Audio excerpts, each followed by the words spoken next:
Hello, good morning to all of you. आज का हमारा टॉपिक है जंगर मेनिएल्स, जिसमें हम ऑर्डर जंगर मेनिएल्स के बॉटनिकल कैरेक्टरिस्टिक्स के बारे में स्टडी करेंगे कि इसके क्या कैरेक्टरिस्टिक फीचर होता है। ऑर्डर जंगर मेनिएल्स की क्लास हिपेटिकोप्सिडा होती है। तो सबसे पहले हम यहाँ देखते हैं characteristic features. The order Jungermanniales include liverwort in which the plant body is differentiated into a central axis, the so called stem bearing leaf like appendages. तो यहाँ हम देखते हैं कि जब जंगर मेनियल्स ऑर्डर के मेंबर्स के बारे में बात करते हैं तो इसमें ऐसे लीवर वर्ड्स इंक्लूड किए गए हैं जिनका जो प्लांट बॉडी होती है उसमें एक सेंट्रल एक्सिस पाई जाती है, जिसे स्टेम भी कह सकते हैं, और इस पे लीफ लाइक अपेंडेजेस पाए जाते हैं। Popularly they are called the leafy और फॉलियोज लीवरवर्ट्स, और इनको हम लीफी या फॉलियोज लीवरवर्ट्स भी कहते हैं।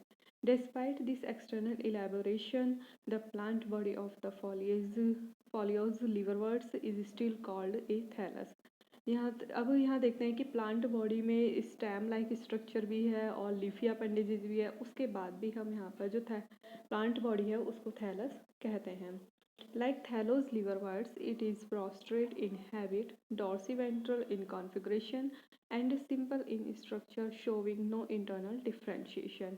तो जब यहाँ देखते हैं कि जैसे और थैलोज लिवरवर्ट्स हैं उन्हीं की तरह यहाँ पर जो प्लांट बॉडी है उसकी जो हैबिट होगी प्रोस्ट्रेट मिलती है।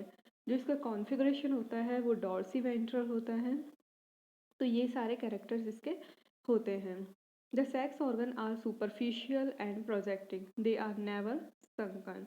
और जो इसके सेक्स ऑर्गन होते हैं वो सुपरफिशियल और बाहर की तरफ निकले हुए रहते हैं, प्रोजेक्टिंग होते हैं, और ये कभी भी संकन नहीं होते।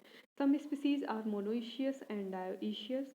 The sex organ occur either singly or in small groups. The antheridia are axillary in position whereas archegonia are apical। अब जो सेक्स ऑर्गन की बात कर रहे हैं तो जो एंथ्रीडिया है वो एक्सिलरी पोजीशन में पाई जाती है और आर्किगोनिया एपिकल पोजीशन पे पाई जाती है और प्रोजेक्टिंग होते हैं। और जो ये कुछ स्पीसीज इसकी मोनोइशियस हो सकती है और कुछ डायोइशियस मेंबर इसमें पाए जाते हैं। The antheridia are axillary in position. The archegonial cluster is enclosed and thus protected by a special envelope called the perianth, formed by the fusion of two or three terminal pericytal bracts। जो archegonia होती है वो एक cluster से surrounded रहती है और ये 2 से 3 पेरिकीटल ब्रैक्ट से मिलकर के क्लस्टर बना होता है। इसको पेरियंथ कहते हैं। The archegonial development develops from the segment derived from the apical cell. In fact, the apical cell itself also develop into an archegonium. The younger menials are thus acrogynous। तो यहाँ पे ये बताया गया है जो आर्किगोनिया होती है वो एपिकल सेल से डराइव होती है।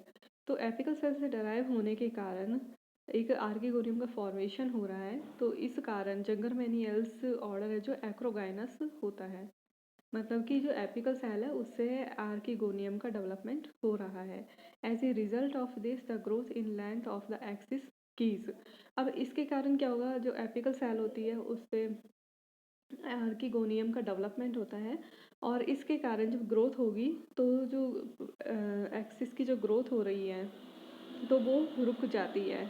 तो consequently the archegonia are always apical in position. जैसे आर्किगोनिया के बनने के साथ ग्रोथ रुक जाएगी, इस कारण आर्किगोनिया हमेशा एपिकल पोजिशन में पाई जाती है।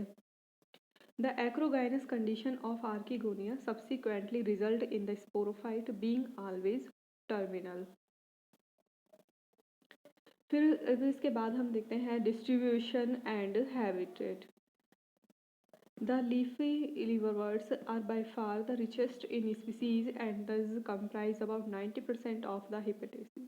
The younger menials are widespread in their distribution, occurring both in the cold climate and in the tropic. They are however abundant in the tropic but extend north and south up to the polar regions. Himalayas, particularly the eastern part, and South India are a treasure house of the leafy jungle mammals. Mussoorie, Darjeeling, Almora, Garhwal, etc. are some of the places rich in these hepatics. Combination of shade and abundant moisture is a precondition for their successful growth. A few species are aquatic, but the majority are hygrophytic or mesophytic. They grow on damp soil, moist rock, log of wood, bark of trees, and their leaves in the damp tropical forest. Most of the foliage form are epiphytic. तो जब इसके distribution और habit की बात करते हैं तो यहाँ पर हम देखते हैं कि जो इनका लीफी जो लीवर वर्ड्स है मोस्टली पोलर रीजन्स पर पाए जा रहे हैं जहाँ पे टेम्परेचर कम है। और इसके अलावा इंडिया में जब देखते हैं तो हिमालयन रीजन्स जितने भी कोल्ड रीजन्स हैं वहाँ पर ये पाए जा रहे हैं। और इसके अलावा ये जो ट्रॉपिकल फॉरेस्ट होता है डैम्प ट्रॉपिकल फॉरेस्ट जहाँ मॉइस्चर हमेशा अवेलेबल रहती है वहाँ पर ये जो मॉइस्ट रॉक्स पर और लॉग ऑफ वुड्स पर बार्क ऑफ ट्रीज इनके ऊपर पाए जाते हैं। और ये जो लीफी लीवर बर्ड्स हैं इनकी काफ़ी सारी स्पीसीज एपिफाइटिक होती है। अब यहाँ पर देखते हैं gametophyte. The gametophyte is leafy thallus with a few exception Herberta and Anthelia. It is prostrate to decumbent in habit and dorsiventral in configuration. तो जो इसका लीफी गैमेटोफाइट होता है जो गैमेटोफाइट लीफी थैलस होता है लेकिन कुछ में एक्सेप्शन भी पाया जाता है। तो एक्सेप्शन यहाँ पे दिए हुए हैं हर्बर्टा एंड एंथीलिया। तो इसमें क्या होता है प्रोस्ट्रेट डिकम्बेंट हैबिट पाई जाती है। द सेंट्रल एक्सिस और stem which bear the leaves to generally branched. और जो इसकी सेंट्रल एक्सिस होती है उसके ऊपर वो एक सेंट्रल एक्सिस की तरह वर्क करेगी और उसके ऊपर लीफ लगी हुई रहती है जो कि ब्रांच्ड जैसी होती है। Bear the leaf is generally branch. तो लीफ लाइक ब्रांचेज इस पर पाई जाती हैं। The branching is monopodial and never dichotomous. Branching जो मोनोपोडियल होती है मतलब उसमें आगे और ब्रांचिंग नहीं होती है। The branches arise beside the leaf and never axillary. The external elaboration of the thallus is not accompanied by internal differentiation of thallus. The whole thallus consists of uniform green parenchyma cell. जो पूरा thallus होता है उसमें green parenchyma cell से मिलकर के बना होता है। Air chamber and air pores characteristic of marcantial thallus are conspicuous by their absence. The chamber is usually attached to the substratum by rhizoid which are simple unicellular and smooth walled. The scale are tuberculate rhizoid as a rule lacking of the ventral surface of the thallus. तो इसमें जो air chamber air pores होते हैं वो यहाँ पर absent होते हैं या अलग टाइप के यहाँ पर पाए जा रहे हैं। The thallus is usually attach to the substratum by rhizoid. और राइजोइड की सहायता से जो थैलस होता है वो सबस्ट्रेटम पर जुड़ा हुआ रहता है। लीव्स सेंट्रल एक्सिस जो स्टेम की तरह वर्क कर रहा है उसके ऊपर ब्रांचेज लीफ की तरह एक्सपेंड हो जाती हैं और लीफ कहलाती है। तो ब्रांचेज ही लीफ लाइक स्ट्रक्चर बना करके लीफ कहलाएंगी। The leaf is invariable without a midrib and consist of a single layer of cells containing chloroplast. और जो इसकी लीफ होती हैं उनमें मिडरिव एब्सेंट होती है और इसके अलावा उसमें सिंगल लेयर ऑफ सेल्स होती हैं जो कि क्लोरोप्लास्ट कंसिस्ट करती है। जंगरमेनियल्स आर एनाइसोफिलस। इसमें ज़्यादातर एनाइसोफिलस लीव्स पाई जाती हैं। एनाइसोफिलस मतलब उसकी सिमिलर नहीं होंगी एक दूसरे से। They bear leave of two size of shape arranged in a spiral manner in 3 rows on the stem. Two of these rows consist of large dorsal leaves placed laterally on one on each side of the stem. The third row consists of small, more or less reduced ventral leaves, usually called एम्फीगेस्ट्रिया और under leaves. तो इसमें एनाइसोफिलस condition देखी जाती है जिसमें कि stem के इसमें क्या होगा 3 रो मिलेंगी जिसमें से 2 रो तो लीफ की सिमिलर होती है एक दूसरे से समान होगी। लेकिन जो पीछे की तरफ जो वेंट्रल सरफेस पर जो लीफ पाई जाती हैं वो साइज़ में अलग होती हैं या तो बहुत ज़्यादा साइज में छोटी और रिड्यूस्ड होती है। तो इस कारण इन्हें एम्फीगेस्ट्रिया या अंडरलीव्स कहते हैं। The common example of anisophyllous Jungermanniales are Porella.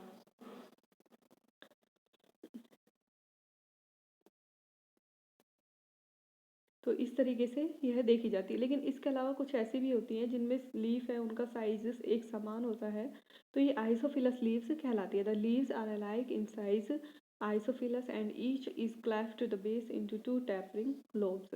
तो जिनमें अलग अलग टाइप की लीफ मिल रही है वो एनाइसोफिलस कहलाती है, और जिनमें समान टाइप की एक जैसी लीफ मिल रही है वो आइसोफिलस लीव्स कहलाएंगी। अब यहाँ पर अरेंजमेंट ऑफ लीफ दिया हुआ है कि किस तरीके से इसका अरेंजमेंट पाया जाता है। द डॉर्सल और lateral leaves are close set on the central axis and its branches are thus overlap. तो जो डॉर्सल लेटरल लीव्स होती है वो क्या होता है, सेंट्रल एक्सिस पर एक दूसरे को ओवरलैप करती हुई पाई जाती है।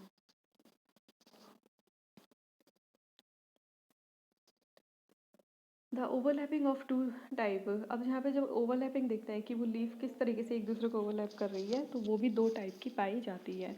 फर्स्ट है सुक्यूबस एंड इनक्यूबस। सुक्यूबस में देखते हैं कि in the forward the posterior margin of each leaf overlies the forward edge of the next older leaf on the same side is dorsal view. कि जब जो पोस्टीरियर मार्जिन होगा हर लीफ का वो पहले वाली लीफ के मार्जिन को कवर करके रखता है। इसी तरीके से होती है इनक्यूबस।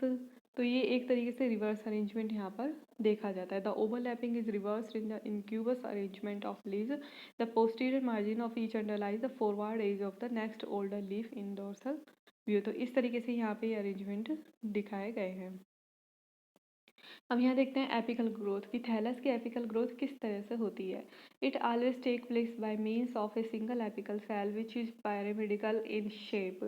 कि हमेशा एक पिरामिडिकल शेप की सेल से होती है जो कि एपिकल सेल होती है, सिंगल सेल्ड होती है। It has a base and three cutting faces. segments are cut off parallel to each it three segment faces two dorsal and one ventral. तो अब इसके एक तो बेस होता है और थ्री कटिंग फेसेस होते हैं। तो इनमें इस तरीके से जो सेगमेंटेशन की प्रोसेस होती है, और आगे इसमें तो दो तो डॉर्सल और एक वन वेंट्रल सेल का फॉर्मेशन होता है और उससे इसमें ग्रोथ होती है। Each dorsal segment give rise to a single leaf and to the portion of the stem subtending it. So is the case with the ventral segment. Each ventral segment produce the ventral leaf and the portion of the stem subtending it. Vegetative reproduction देखते हैं कि किस किस तरीके से इसमें vegetative reproduction देखा जाता है। Vegetatively the leafy livers reproduce by fragmentation gemmae and leafy propagula. Fragmentation means कोई भी प्लांट है वो डेड हो गया या उसको कोई भी डेड पार्ट टूट करके अलग हो गया, सेपरेट हो गया, तो वहाँ पे एक यंग ब्रांच का डेवलपमेंट होने लग जाता है। तो the by progressive growth followed by the death of the older region of the leafy thallus, the younger branches become separated. These isolated branches are called the fragments. Each fragment by apical growth and branching grows into a new plant. Gamete. Many younger males reproduce vegetatively by gamete. The gamete produced in radula are small, discoid, multicellular structure. They are budded off from the margin of leaves.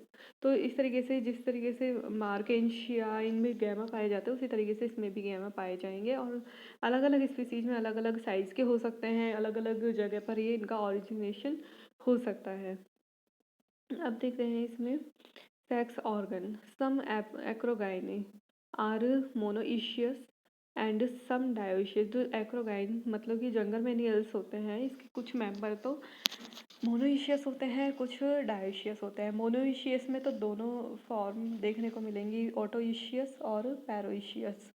और इन Otoecious species, Antheridia and Orchigenia occur on different branches of the same plant.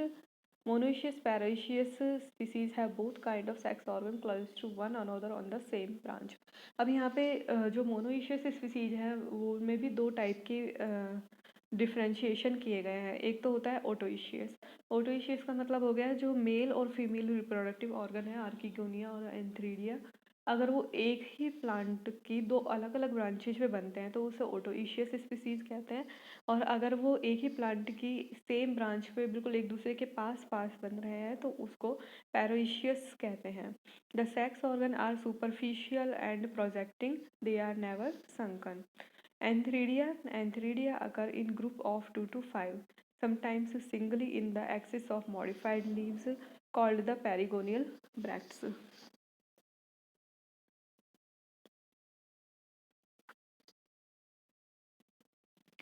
पेरिगोनियल bracts on ordinary bracts, तो इस तरीके से इसमें antheridia पाए जाएंगे। और archegonia ये भी singly or in small group में पाई जाती है, एपिकल पोजीशन पर मिलती है।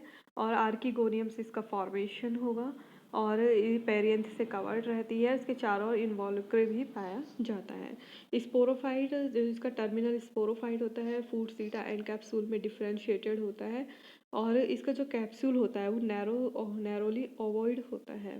The ripe capsule contain spores and free elaters, और इसमें स्पोर्स और फ्री इलेटर्स पाए जाते हैं। There is no elaterophore except in Gottschea, और इसमें इलेटोफोर्स नहीं पाए जाते, सिर्फ इलेटर्स इसमें पाए जाते हैं। The spore mother cell are conspicuously four lobed and dehiscence is by means of four valve.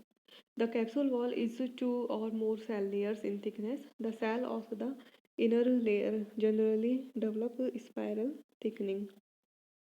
The older Jungermannians is a large group comprising about 220 genera and 8,500 species. They are allotted to 17 families, but Schuster recognized 36.